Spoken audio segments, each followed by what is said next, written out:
All right, DJ, you're on an airplane. You're sitting coach. Cam Newton, dressed like a pimp, walks up to you, offers you $1,500 for your seat. You taking this money, or are you keeping your seat? I bargain. I go up to 10,000 and Dude. see if I can get up to like 5Gs. That was my goal. My end goal there was I get $3,000 from Cam Newton, or $1,500 in his hat. Something like that. You just had to bring. I would have got out of the seat no matter what eventually, but I'm gonna try to bargain his ass up. So I'm going like $1 million. We'll try to meet in the middle. Is it shocking to you that he dresses the same way going from Italy back to America that he does after a 35-32 loss to the Tampa Bay Buccaneers? More shocking that a millionaire is riding in coach. Let's get loaded. Welcome to the Loaded Box Podcast. Well, we never finished first because we finished last. Oh, welcome back to the Loaded Box Podcast. I was telling DJ earlier today, it feels like something's happened to us this summer where we just have too much going on and we haven't been able to podcast as consistently as we have the last 3 years. And a part of me almost feels like empty inside. What's happening to us? Weddings this summer, really. For me, I feel like we could do more if I didn't have as many weddings going on right now. Well, the sad part is that we haven't been able to give. I mean, we're obviously going to get to the point here, but we were just talking before this. We haven't been able to give updates on your dad bod. And when we started this podcast, this is our fourth NFL season. You probably weighed what, like 125, 130? Like 135 was probably my peak. Okay, and what are you saying you're at right now? 160. which is hilarious because an adult man that weighs 160 pounds is not overweight. But if you've known DJ, the kid gravitates between 120 and 130, and to see this person 35 to 40 pounds heavier is crazy to me. Is it all the Busch Light, or what do you chalk it up to? I chalk it up to a little bit of work because we have a candy drawer and I don't stop eating out of that. Nice. And I drink a lot of beer most nights. Not tonight because that wedding got me. Speaking of the wedding, I thought you would open up with that. Well, I have to tell a little story about the wedding because I just wanted a little give. Intern Logan got married. Yep. Big redhead, big ginger. I forgot to post some of the pictures to Twitter. I failed at that.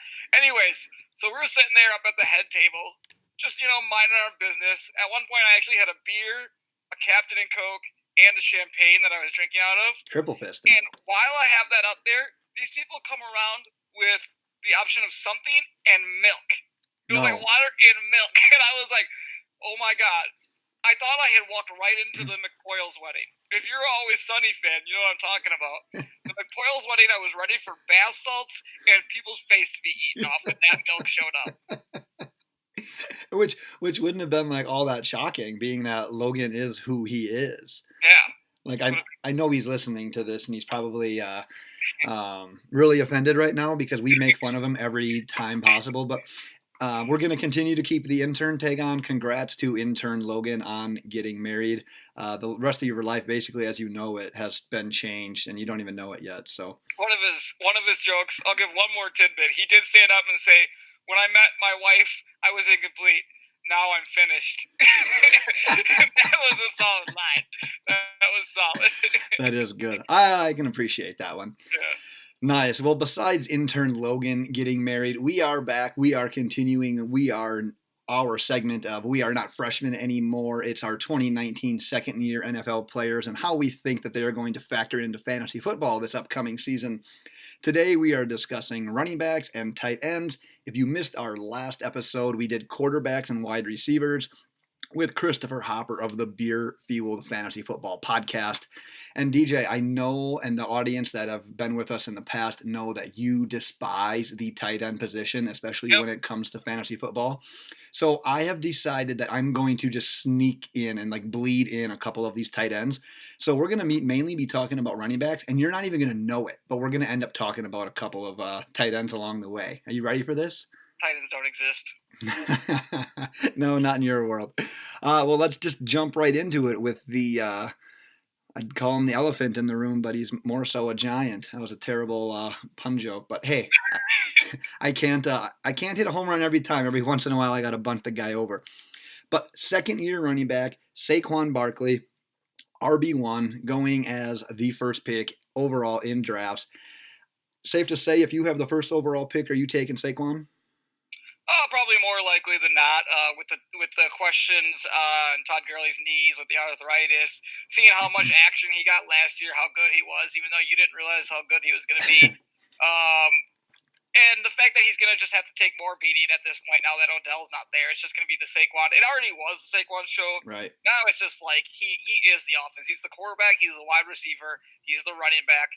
He might as well be the offensive line because he makes shit happen. Makes shit happen himself. He just makes holes, finds it. There's nobody else I think right now in my head that should be 1.01. There's no other running back on that team that threatens him at all. So. Especially on his team, no one's taking his carries.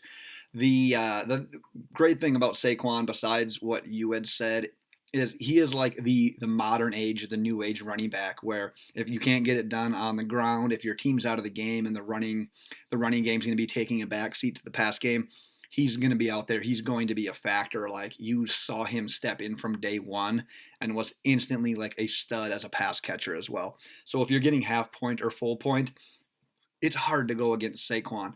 Let's do this. You're picking first overall, and you got to pick one guy that you would take over Saquon. Is it Kamara? Is it Elliott? Is it CMC? Which guy? Because we and you are both like taking Barkley number one. If you got to take one guy over him, who would that guy be? I was just thinking about that as we were talking about it, and I think right now it would be Kamara because of the loss of Mark Ingram and just how versatile he is as well. Especially, like you said, the guys they have are those guys who can catch and they can run. I love Le'Veon. Don't know what he's going to be. When it comes to PPR or half-point PPR, Zeke is good, but he's not, I don't think, as good as Kamara when it comes to that area. Yeah, my answer is McCaffrey. I am like super high on Christian McCaffrey this year, but I can't dog the Kamara pick because if you look at these top guys, outside of Zeke, when you have Saquon, Kamara, and CMC, they are all that running back that are going to get targeted out of the backfield as well. They're never out of it. But Zeke is like that running back that's like the old school running back who, despite the way the game is evolving, the Cowboys are still going to be that run-first team, and they know that he's their stud, and they're going to give him the rock. So I can't argue any of those, but yeah, Barkley's our consensus number one. I say you got Kamara, I've got CMC, but it's really, really close. I probably had, and I'll switch it, but I probably had Todd Gurley slot number one, just because it's, yet to be seen. You don't know. Because I could still see him just coming back, and they'll figure out how to manage it, and it'll be the same workload for him, but at the same time, you don't know if they're going to try to give him more rest like the playoffs. This is always one of my favorite parts of these podcasts, because DJ has done his rankings, but he doesn't look at them while he talks about these. So he's just spitting what he truly believes. And you were spot on, because you have Barkley as your RB1, Todd Gurley as your RB2, and obviously we're only in middle of June, so there's time for that to change. There's time for more information about Gurley and his health to come out. But there you go. You kind of predicted what you had on your sheet there. I'm proud of you. Never remember for sure, though. Let's go on to James Conner. Right now, his ADP is the last pick in the first round, making him the 9th overall running back. Do you like Conner this year? Would you be a fan of taking him at the end of round 1, early round 2, or are you going to pass on him in his second year as a starter? I don't know what to think about James Conner. I really do like Jalen Samuel. I don't know if they're going to continue to use him like they did at the end of the year, but he was a versatile threat. So he's one of those guys that I think he's going to be taken at a spot where I'm more comfortable with, like a Devontae Adams or something like that, or a DeAndre Hopkins. Because of the unknown. So he's probably ranked in the right area, and I think he's probably a good spot. Like, I think that's a perfect spot. Like 1.12 RB9. I probably have him at like RB12. But I just don't think I will be grabbing him at that point. I think I'll value somebody else. Me as the fact checker, you have him at RB14, so very close once again. I agree with a lot of the things you said about Conner. There's so many people, obviously, there's only 11 people gone before that. There's so many people that have proven that they can get it done in that position, whereas Conner, he started fading a little bit towards the end of the season. I'm not 100% sold on him. I don't envision there being a league that I'm in where I own James Conner for that single fact. Like, I want my first round pick or my early second round pick to be an absolute like stud that I know that I'm going to be able to count on. I do not feel that comfortable with James Conner. So I am probably going to pass on him at that ADP, even though I get why he's there. Pittsburgh's running backs, especially with Le'Veon Bell being the guy, I mean, he was always going in the top 5, and we saw that Conner could get it done in 1 year. It's just not quite enough for me, though, with the amount of other good guys around that time. So I get why he's there, but I'm going to hard pass on James Conner. I mean, the other thing about the Steelers' offensive line, I mean, their offensive line is good when it comes to their run game. They have a really good offensive line set up to make running backs play well. I just like the way Jalen Samuels played last year. The fact that what the hell is his name that we're talking about? Sorry, I was looking at another way back. Connor got injured at some point. Makes me think that they're going to give him, it's going to be more of a split backfield than we think. Dude, and my dynasty pick, my late round dynasty pick of the year, Benny Snell. Not expecting big things now, but man, let that guy have a chance. I have some pretty high hopes for Benny Snell. Not saying he's going to really affect Connor's redraft status all too much, probably as a rookie. But man, keep an eye on him if you're in a dynasty league as well. Let's go on to the next running back. Nick Chubb of the Browns going as the 9th pick in the second round. That's running back 13. Feeling comfortable with Nick Chubb or not so much? I think I'm feeling pretty comfortable with Nick Chubb at that spot. Like, if he's there and I have that pick, I'd probably grab him, depending on the guys around him. I'm not sure who that would be at this point, but depending on the guys around them, probably Aaron Jones type of players will be going there in normal type of leagues in that area. I would take Aaron Jones over him, but I mean, with Duke Johnson running his mouth and the whole running back thing going on there, Nick Chubb was very, very solid last year, and with all the weapons they have, I mean, he's going to have plenty of time to eat. I think Nick Chubb's going to be a very, very solid RB1 for a team. And if somebody goes 2 running backs and somehow lands him as the second one, then they're sitting beautifully. Yeah, I remember. I think it's guys like Marlon Mack, your Sony Michels, Leonard Fournette. Like, that's kind of the companies keeping Aaron Jones, people around that. So I've been doing those articles. You can find them on loadedboxpodcast.com, where I pick one guy from each division, of each team of each division that you should definitely target this year, and one guy that you should definitely avoid. And I just actually did the AFC North. That's the most recent one that we had posted at this time. And my Browns player to avoid was Nick Chubb. And as I was typing up all of the reasons why you should avoid him, I started slowly talking myself into, man, like, dude, this guy could actually be your running back too, and I don't mind it. So I totally took the easy way out in the article and said, hey, I really agree with all the Browns ADPs right now. There's really not one I'm going to avoid, but if I had to, it would probably be Chubb, just because I don't know 100% what we're going to get out of him. He flashed as a rookie multiple times. I think that offense is going to be top 6, 7 probably in the NFL this year. So being the starting running back on that team is going to obviously produce fantasy stats. Kareem Hunt comes back halfway through. That makes me a little bit nervous. But let's say at that halfway point, the Browns are 6-2 or 5-3, and the running game's not the issue. Let's put it on the defense. They're not going to make like drastic changes to Nick Chubb's workload if things are going well. So I think the beginning of the season is super important for Nick Chubb and like his long-term throughout the season sustainability. Beautifully said. Next. Oh, this is my guy right here. Kerryon Johnson of the Lions. ADP is the last pick of the 3rd round, making him running back 20. DJ, you pride yourself on your scouting of running backs. I know you were kind of 50-50 on Kerryon coming into the league. In his second year, though, here, do you predict that he'll be on any of your fantasy squads? Absolutely. I actually said, and this was on our previous podcast, I think it was the... what was that podcast called?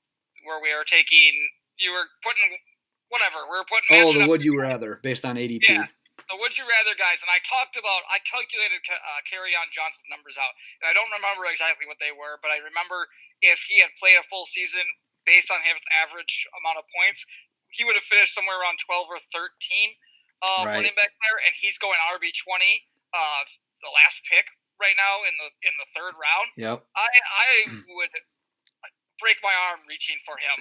Like, I will stretch and reach around and grab his junk and get him because, number one, I think the Lions are realizing, like, you have to focus more on the run game. Kerryon's the guy. Is Blunt's out of there, right? Yep. So he doesn't have to deal with him like hawking touchdowns. Yeah, it's C.J. Anderson now is like his main competition. Yeah, fuck C.J. Anderson. But yeah, I'm higher on Kerryon Johnson than I was with him coming to the league because he ran so straight up and runs so straight up. But if it works, he's the guy that I'm reaching for. I'm reaching for him. Yeah, the podcast that you were talking about was the one that we had Andrew Erickson on, and Andrew went on a tangent, always talking about these running backs, offensive coordinators. And he brought up the fact that the new OC for the Lions is like try to get like the ground game going. And yeah, CJ Anderson is a guy that can come in and take some snaps here and there, eat up some carries, maybe get a little bit of goal line work, which kind of sucks in fantasy football if you have the other guy. But man, they need to feed the stud here, and that's exactly what Kerryon Johnson was.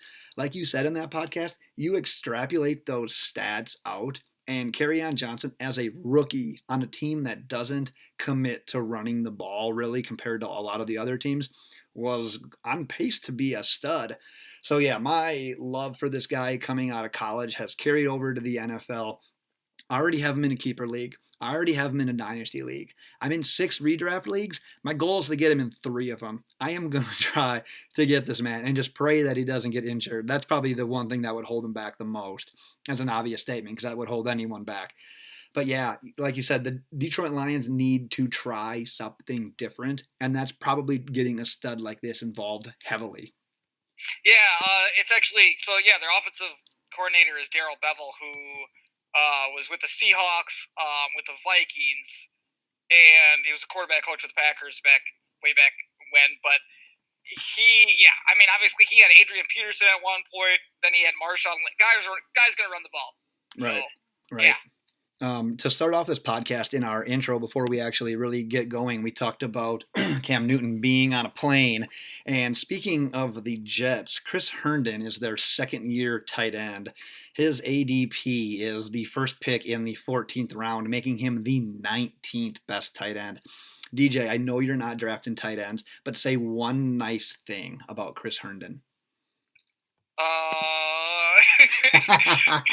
That's why I didn't ask for more than one. One nice thing about Chris Herndon. He's not RB20. Tight end 20. Sorry. He's not tight end 20. I love it. Stop right there. Don't say any more. What I like about Chris Herndon is it's second year with Sam Darnold. It is the Jets who I think can potentially get a little bit up and coming. What I hate about Chris Herndon, because I really like him as a player. I picked him up as like a flyer, and he did okay now and then, like week to week. What I hate about Chris Herndon is Adam Gase, when he was in Miami, ignored the tight end position.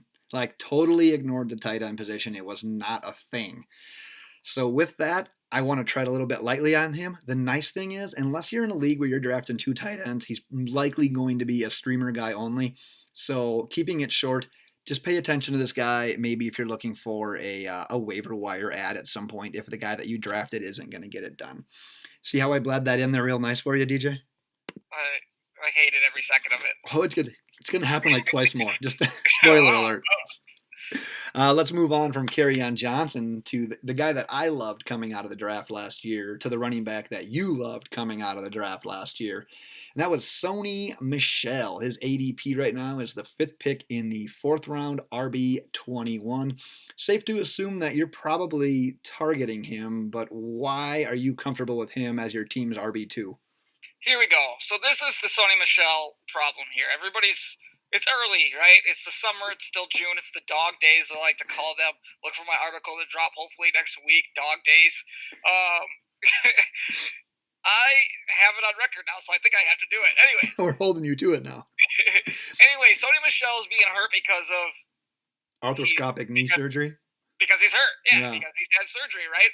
And I was just reading how, he's recovering nicely, but people are so questionable with them because he had those injuries in college. It's another unknown situation where people are just kind of like holding back on it. And that's why I hate doing drafts at this time of the year, because there are injuries that like you have time to rest on, or that may get worse. Mm-hmm. You don't know how guys are going to progress, so you want to wait till training camp, preseason, see how much on their field, see how much they're practicing. I mean, I'd be more hesitant on him if he gets into training camp and he's mostly rehabbing and not practicing, but they're saying he's doing fine. I wouldn't believe it.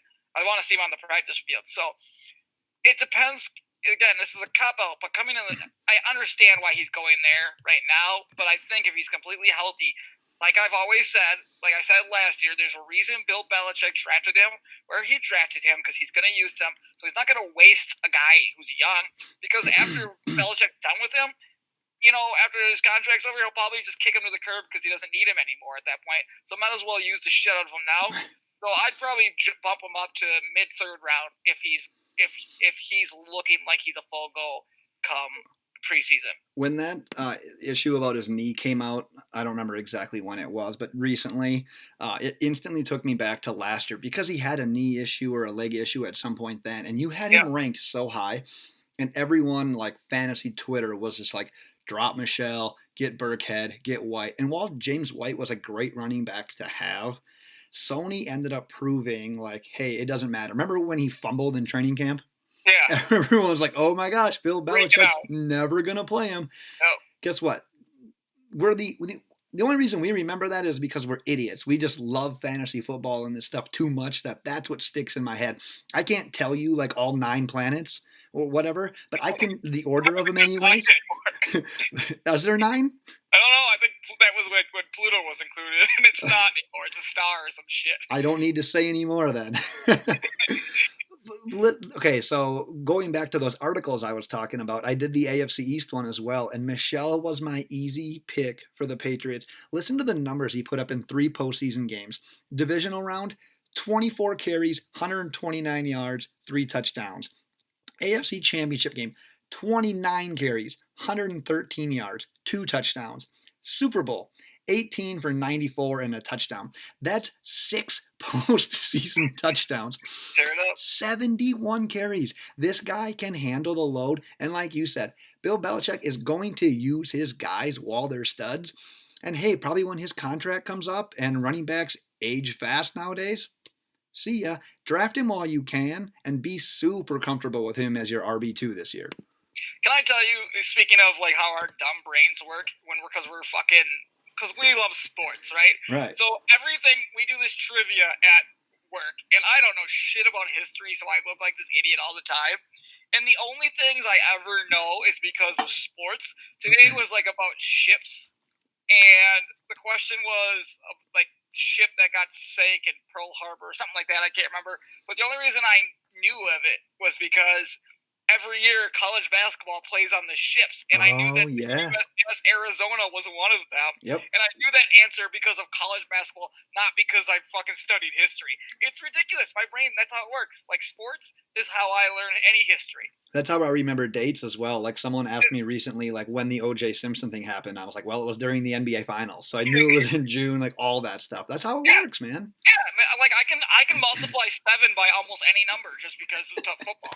Thank God, Tecmo Super Bowl taught me math. Honest truth.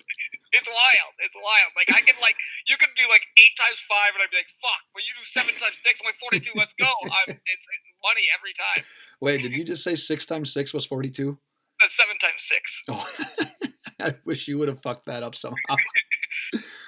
All right, we went from a running back I like to a running back you like, and now we're going back to a running back that I know I like. So I want to get your opinion on Phillip Lindsay, basically the same exact ADP as Sony Michel, 405, running back 21-22. Another guy, I don't, number one, I don't understand Denver's offense. I don't know what they're going to do with the running back situation with him and Freeman, right? So it's going to be, because he did have some flashes. I don't really like Royce Freeman just in general coming out. I still think that Oregon Duck uniform makes him look a little bit faster and better than he was. That's how it works. It's another guy where if he's there and I'm there, I'm opting for somebody else. I'm opting for somebody I like better that I think is going to score more points than me and is less of a question. So I mean, fucking Joe Flacco's there. I mean, he does throw to his running backs, and Philip Lindsay can play, catch out of the backfield. And I do love the short guy, but the whole, like I always say, his hair, at that one point at the end of the game, when I saw his hair and what his face looked like, I had to hate Philip Lindsay forever after that. So he automatically gets, deducted around from there. But it's such a questionable offense, and I don't know if they have an O-line to hold up there either. So many questionable areas in that offense. I love it that any new listeners what are you doing talking about his hair? You can't judge a player, but our loyal listeners oh yeah, that's DJ's go-to. What your personal appearance is literally going to judge your on-field performance. If you look like a fucking idiot after the game any time during the season, it's this guy's on my bench from now on. Fuck him. Antonio Brown's haircut came out. You dropped him in your ranking so fast. Oh, he was gone. I was like, well, the hair and the goddamn mustache. I was like, yeah, I can't draft this guy. Right. Yeah, that was pretty outrageous, man. Mustache. I agree with what you said about Lindsay. And, in the fourth round, you're taking a guy that you just truly don't know about. Scares me a little bit. And I hate the fact that they have better draft capital or actual draft capital invested into Royce Freeman, but you simply just can't deny what Lindsay did as the underdog rookie. And for that, even if Royce Freeman dips into those touches, Lindsay's going to get his. And with just how scarce running backs are, if I'm forced to use Philip Lindsay as my RB2 or a flex player, I'm going to live with that because it probably means that I've got at least a stud or two wide receiver as well. And if you're giving me Lindsay and his upside, there are some people that are literally scared of Lindsay this year because they're there's no way he's going to repeat that rookie campaign. And the new offensive coordinator is going to see what Freeman can do and play to his strengths. You're not going to just ignore a guy that nearly had 1,000 rushing yards, a 5.5-yard average. I think he was really close to double-digit touchdowns as an undrafted rookie. You're not just going to let that go. So for that, middle of the fourth, him or Michel, I'm completely fine with as my RB2 or my flex running back. I'll live with that. Yeah, good season. 1,037 yards, 9 touchdowns, 5.4 average. I just don't know if I'm like what you said. I'm the one saying I don't know if I can see that be repeated on this offense. Well, I guess it makes sense. I'm going to skip a couple guys. We were going in a bit of an order. Let's go right into Royce Freeman. His ADP is the 4th pick of the 8th round. So he's literally going 4 rounds later. That's RB37. So a guy that you're probably not going to be forced to use every week. But you're still going to end up getting maybe some flex play out of him, some spot starts. Are you okay with Royce Freeman then, or is it the same kind of deal with Lindsay as I don't know enough about this offense to really feel comfortable drafting him? See, it's completely different because there's a question in the backfield, but Royce Freeman is now going 4 rounds later where he's just adding depth to my team. And if he does end up taking that running back position and maybe splitting it or taking it over and playing as well as he does, boom, I just got a steal. That's a steal. In the 8th round. And if he's not doing great, it's well, I drafted him in the 8th round. I probably have 3 or 4, hopefully, at that point, other running backs, because I'd like to go running back heavy, and almost wide receiver light up till that point. So, yeah, he's a guy I am comfortable drafting just because if he does take over that offense and he puts up the numbers that Lindsay did and I just got him in the 8th round, then bang, I'm dominating right now because I have probably a top two guys plus him that I can just plug into the flex every week. And if a guy goes down, then I can just have him be a starter. Yeah, I'm good. That's what I was just going to say. And you could say that about anyone, and it's not really fair to try to draft or judge someone based on injury. But yeah, you're one rolled ankle from Philip Lindsay away from having the clear-cut starter on a team that's going to probably run the ball a decent amount, at least with Joe Flacco playing quarterback. Yeah, there's very much less risk taking Royce Freeman, I think, at 8th round than it is taking Philip Lindsay in the 4th as starter, more likely than not. Yeah, I can hear that. Let's talk about Pristine Auction real quick because they're going to be doing another giveaway with us leading up to the 2019 NFL season. But in the meantime, get yourself an extra $5 towards any item that you win on pristineauction.com. Simply enter the code LOADED in the registration code field when you create your account. Pristine Auction has daily auctions. They have week-long auctions. Tons of stuff for all sports for the man cave. Hey, Father's Day is in the past, but hey, maybe you got your dad something that you could just tell by that reaction, like he just was not digging. Go ahead over to pristineauction.com, totally make up for it. Get him something cool. Like if you're watching on YouTube, you see a bunch of Aaron Rodgers stuff in the background of DJ Scream. Get him something Aaron Rodgers. If he's a Packers fan, he's not going to hate that. He's not going to hate you anymore. He's going to love you. So go to pristineauction.com today. And DJ, now that I wiggled around here, I have to find our next running back. And I have a question. Oh, go ahead. Yeah. What was up with that guy that called you an owl earlier? Someone called me an owl? Well, what was up with that guy that called you an owl? Who? Yeah, there it is. Yeah, that's what I wanted. That's the response that I wanted. Wow, I can't believe I fell for the ultimate dad joke. I've been using it. I learned it this weekend at the wedding, and I've used it on at least 10 people today. And that brings me to my next point, because last week we debuted the new segment, Pregnant Wife Advice with Ben. So I always have like a week to re-up this one, and I've got a new one because this shit went down for real bad. If anyone knows DJ and I, and you may know us in person or you know us we're into our 4th season of doing this through the podcast. We love chanting, just any chant, especially during like March Madness. We love getting chants going. Well, I love chanting, obviously, like I said. And my advice for this week is do not start chants directed at your pregnant wife, especially if they are negative. That is going to end very poorly. You may or may not get a door slammed in your face. You may or may not get a ride home. So take that however you would like, but my pregnant wife advice for the week, don't start chants about your pregnant wife. I almost feel like I want more in-depth on that. That's the beauty of the segment. Take it, but you just apply it to your own life when it's your time. Fucking cliffhangers. All right, so I'm looking forward to hearing what you say about this next guy because we never really got to see him get going outside of preseason last year. That was Darius Geis of the Washington Racial Slurs. ADP is fairly high for not really playing at all. 8th pick in the 5th round, RB28. We talk about guys that you want to see some proof from. But he's going in the 5th round, an area that you may feel okay taking a chance on someone. Is Geis a guy that you want to take a chance on at that point in that offense? I am anti-Darius Geis. And I'm gonna stick to that train until he proves me wrong. I didn't like the tape come out of him. To me, it was just a guy who runs into piles and thinks he can just blast through it. I didn't like what I saw from him coming out of college. I was told I need to watch his junior year video. Still didn't like it very much in general. Guys are super high on him. They had him going way high before he tore his ACL last year. Right. In fantasy football, and now he's dropped, obviously, I think, in comparison to where where he was being taken last year. But I just don't. Number one, the Redskins. I mean, they're just garbage. Well, they're the Broncos, right? You just don't know what you're going to get from them offensively. I mean, and they might even be worse. Who's their quarterback again? Case Keenum. It's your boy, Case Keenum. They're the Broncos. Who's their best wide receiver? What do you have to worry about with this team? Darius Geis, and then offensive line not good. They're just gonna get ran over. And if they only have to try to think maybe to worry about this one guy, there's no threats on this team that make me excited. I don't like drafting guys. We talk about this on this team all the time. I don't like drafting guys on offense that's just going to be complete trash. And I think this offense is going to be complete trash. No matter how good a guy can be, if you're playing behind shit, you're going to be shit. That's where the whole, just because you're expected to get a bunch of volume, it may not equate to fantasy points. Yeah.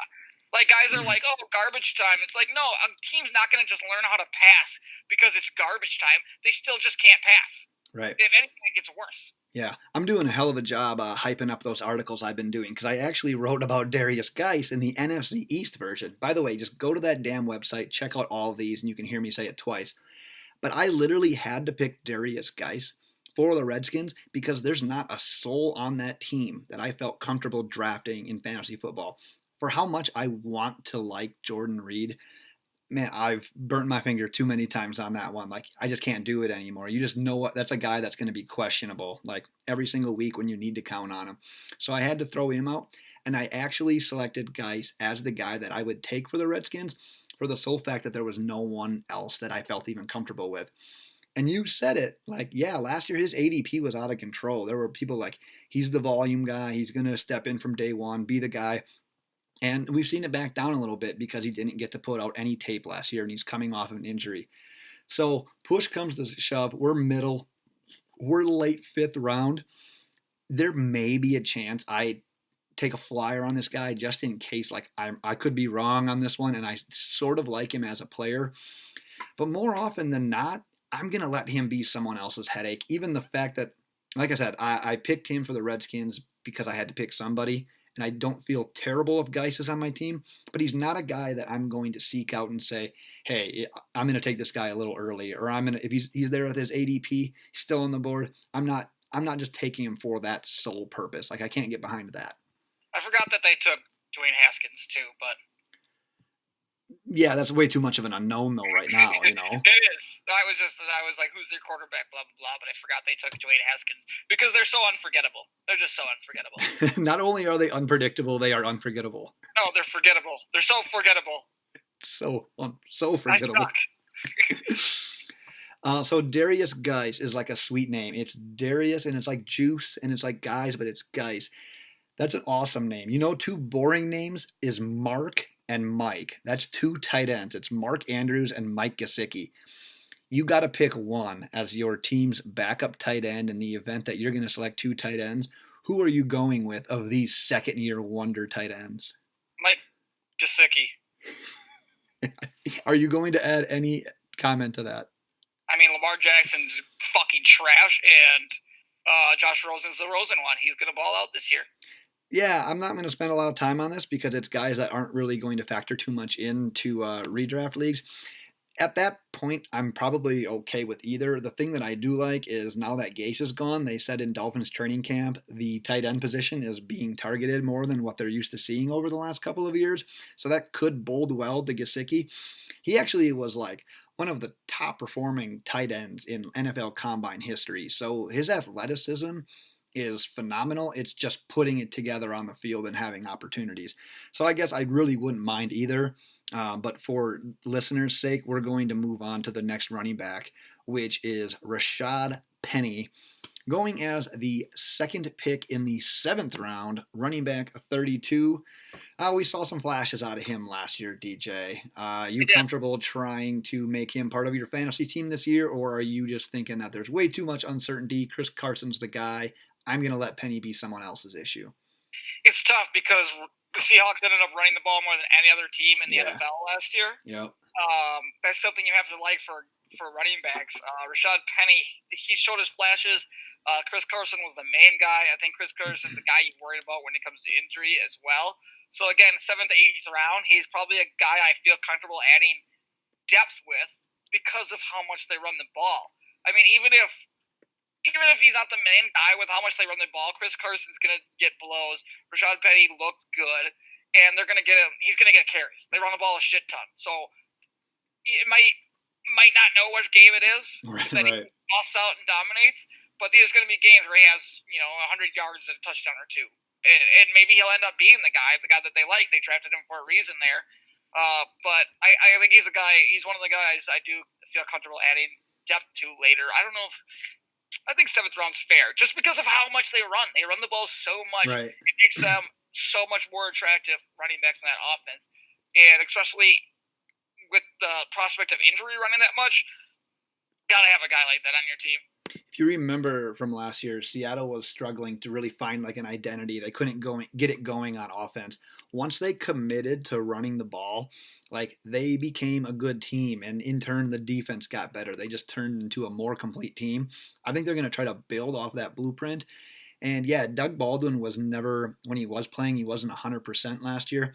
Well, he's out of the picture now. Like your most like relied upon receiver for the last like half decade is now out of the picture. You have Tyler Lockett and question marks now. I know there's people high on DK Metcalf. I'm fairly high on him, but he's not going to step in and produce like Doug Baldwin did in his prime. That's not going to happen. Seattle's going to have to get it done on the running game and on the defensive end of the ball. And exactly what you said, Carson's going to be your guy. But man, there's not many teams that just have one running back. There's going to be a timeshare, and this is going to be a like perfect example of like a legit timeshare. So I hated the actual like NFL draft selection of Rashad Penny in the 1st round, But the fact that he's there, that's his home now, this is the situation he's in, I almost have to get behind this as a fantasy move in the 7th round. I agree with you. Oh, Tampa Bay. Keep going. I was like, why are you saying Tampa Bay? And then I looked at my screen and I realized why you're saying that. So what I want to do, I want to talk about the Tampa Bay running back situation, and then my next 3 guys I'm going to clump together. So let's knock out Ronald Jones quick. He's going as the last pick in the 9th round, running back 44. Another guy who, as a rookie, the hype was just unreal. They're like, oh man, he got drafted in the perfect situation. There's not another guy that's going to compete for these snaps. And Ronald Jones literally just had the opportunity and failed to take a hold of it in training camp and preseason, and really wasn't ever showcased in the regular season. So now his ADP is reflecting that. You're getting him literally end of 9, early 10. So you're not really reaching by taking him, but it's still a guy that has a ton of question marks surrounding him. So I'm kind of hit or miss on Ronald Jones. How do you feel on him coming into his 2nd year? It's tough because I think the hype is almost kind of coming back on Ronald Jones. I see it out there a little bit on our fantasy world. Kind of has to. I mean, it can only go so low before it's like, okay, the guy's only in his 2nd year. But I don't trust it. I'm gonna risk my. There's other guys I'd take a risk on that aren't Ronald Jones there. I'll probably draft a quarterback round 9 if he's on the board at that point. But like, if there is a running back I'm grabbing, I'm gonna go. I trust my eyes. I'll sit down and watch some videotape of running backs, see some guys I like, check out last year's stats, things like that. And if there's guys that poke out more than me than Ronald Jones, I'm gonna take them. There'll be other guys I take risk on that aren't Ronald Jones. My favorite thing is about what you said there, and you've said this on multiple podcasts, and I've never commented on it, and I'm mad that I never have. You are like, you're pretty new aged on a lot of things, but you always say that you watch videotape. And I'm calling you out because when's the last time you watched any tape? Like, there's not tape. This is anytime you put it on the screen, it's called tape. It's a football term. I just like see you with like an overhead projector, one of those ones you gotta like crank up, and you're just watching this damn thing. It's a football term. You'd understand. You're not a football guy. You've never been in the trenches. You've never been in the film room watching the film and the tape. No, but I've bet on a lot of those teams. I put my money where my mouth is. Blood, sweat, and tears out there. Tape, son. Let's go on to this. Here's the this is like the ultimate end of the draft running back dilemma. You've got 3 guys you can choose from here, all 2nd-year guys that had like at least a little bit of a flash last year, and you got to pick one of these guys that you're taking as a late round flyer. You got Ito Smith of the Falcons. You've got Nyheim Hines of the Colts. You've got Kalen Ballage of the Miami Dolphins. Which one of those 3 are you taking? Oh, this is like the impossible question. That's what we do. Got to test you. God, it's tough. Nyheim Hines got... Holy shit. My wife just threw something down the stairs, scared the fuck out of me. Let's see here. We've got... Nyheim Hines, I love Marlon Probably divorce Mack. papers. Yeah. I love Marlon Mack, and I'm huge on him. But if I look at the guy that I think is most likely to get involved due to just his offense being better or potential entry, I'd probably go with Nyheim Hines. They did find a way to get him in there, get the ball in his hands through the air. So I guess by default, I don't really like Ito Smith. I don't like his name. Don't even know what he looks like. I know what he looks like, but I just don't. I've never thought he was that good of a running back. From what I've watched of him on the field, I mean, as long as Devontae stays healthy, I mean, Kalen Ballage doesn't worry me at all. Like, I don't imagine. I think Kenyon Drake's going to be focused on a ton this year. Now that he has a good coach finally, or a coach that's not fucking. What's his name? Either Philbin or the other asshole. Gase, yeah. So yeah, he's a gasshole. This is a tough question. I'd have to sit down and go through it. I don't really like this one at all, but it's a good question, obviously. I'm going to go Hines right now because the offenses he's in, and Marlon Mack's not like necessarily a 3-down running back at all times. Yeah. My answer on this one is a little bit of a cop-out to begin with, but then I'll get more specific.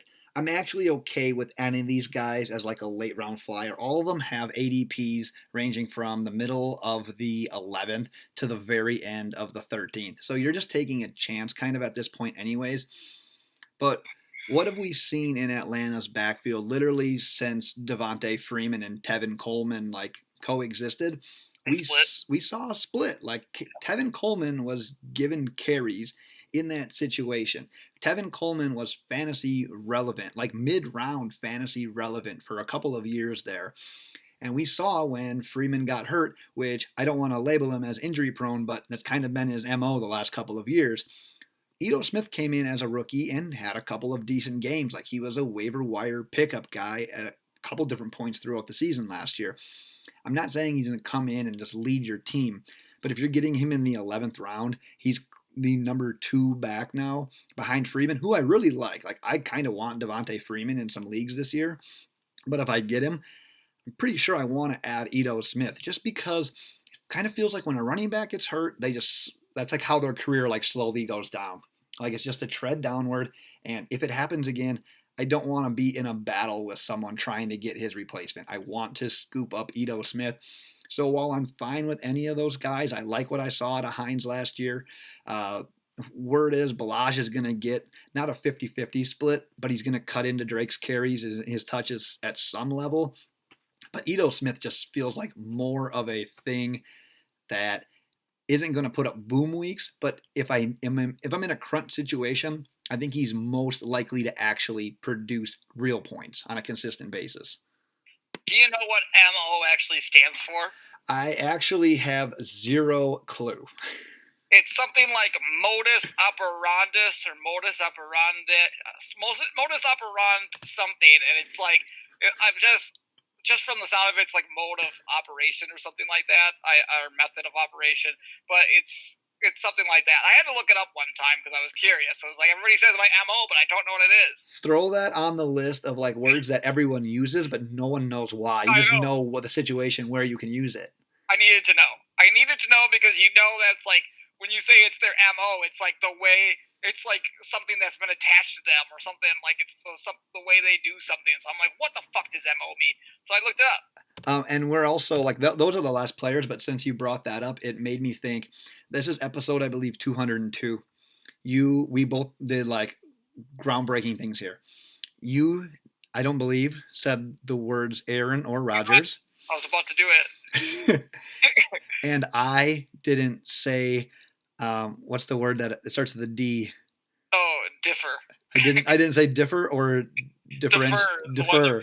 Yeah, you always failed at saying differ. Yeah, you see that? I just totally avoided it today. I didn't even go down that road. Because it was so fucking frustrating. Do you have anything else you'd like to add before we wrap it up? Aaron Rodgers. I should have known. Check us out on Twitter @LoadedBox. Check out that website that I talked about 700 times during this episode, loadedboxpodcast.com. Bookmark it, put it as your homepage. Take a screenshot, put it on your wallpaper. Next episode, we'll be back. I don't know exactly when or what we'll be talking about, but we'll be back sooner rather than later, and that shit's going down for real. We're available on iTunes, Google Play, Spotify, YouTube. Subscribe, rate, and review. Make sure you do that. If you do so, I'll give you a shout out on the next podcast, and I'll say whatever you say in your review. Make it funny, make it good, bring hard, bring it soft, bring it any way you'd like. DJ, send us away. Bye.